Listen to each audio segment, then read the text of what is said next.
Inilah kisah perdebatan dua malaikat kubur dan kalamullah. Ketika jasad seorang hamba dibaringkan di liang kubur, datanglah malaikat Mungkar dan Nakir untuk menjalankan tugas mereka. Wajah mereka dipenuhi wibawa, tubuh besar, dan suara menggelegar. Dengan lantang mereka bertanya, "Siapa Tuhanmu? Apa agamamu? Siapa nabimu?" Si mayit yang kini tak berdaya terdiam. Ketakutan menjalari seluruh jiwanya, mengingat dosa-dosa yang pernah ia lakukan selama hidupnya. Malaikat bersiap melaksanakan tugas mereka, yakni menyiksa si mayit atas dosa-dosanya. Namun, tiba-tiba kegelapan kubur terbelah oleh kehadiran sesosok makhluk bercahaya. Sosok itu muncul dengan anggun, bercahaya lembut, tetapi cukup terang untuk menggetarkan siapa saja yang memandangnya. Ia berdiri di hadapan malaikat Mungkar dan Nakir, melindungi si mayit yang ketakutan. Makhluk itu berkata dengan suara, "Hai Mungkar dan Nakir, apakah kalian tahu siapa aku?" Kedua malaikat itu memandangnya, lalu menjawab, "Ya, kami tahu siapa engkau.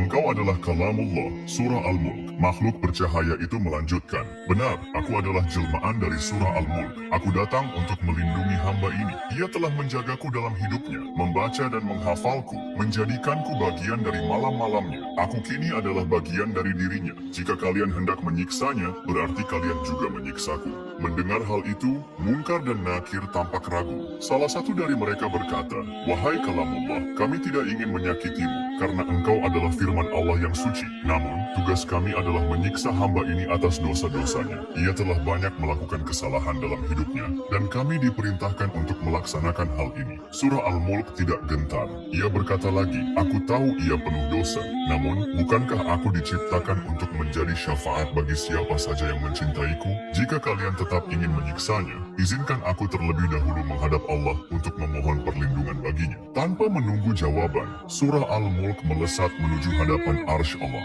Dengan penuh kerendahan hati, ia memohon kepada Allah, "Ya Allah, hambamu ini telah menjagaku sepanjang hidupnya. Ia membaca dan menghafalku, menjadikanku bagian dari jiwanya. Meski dosa-dosanya banyak, aku memohon kepadamu. Wahai Zat yang Maha Pengasih, lindungilah ia dari siksa kubur." Allah yang Maha Penyayang mendengar permohonan Surah Al-Mulk lalu menjawab, "Wahai kalamku, aku telah menjadikan engkau sebagai rahmat dan pelindung bagi hambaku yang menghafal dan menjagamu. Karena engkau memohon dengan tulus, aku kabulkan permintaanmu. Hambaku itu telah aku ampuni dan aku lindungi dari siksa kubur." Surah Al-Mulk kembali ke kubur si mayit, membawa kabar penuh rahmat dari Sang Pencipta. Ia berkata kepada Mungkar dan Nakir, Allah telah mengampuninya. Tidak ada lagi alasan untuk menyiksanya. Mendengar keputusan Allah yang mutlak, Mungkar dan Nakir mundur dengan penuh penghormatan. Surah Al-Mulk kemudian menetap di sisi si mayit, menjadi pelindungnya dari segala bahaya hingga hari kebangkitan.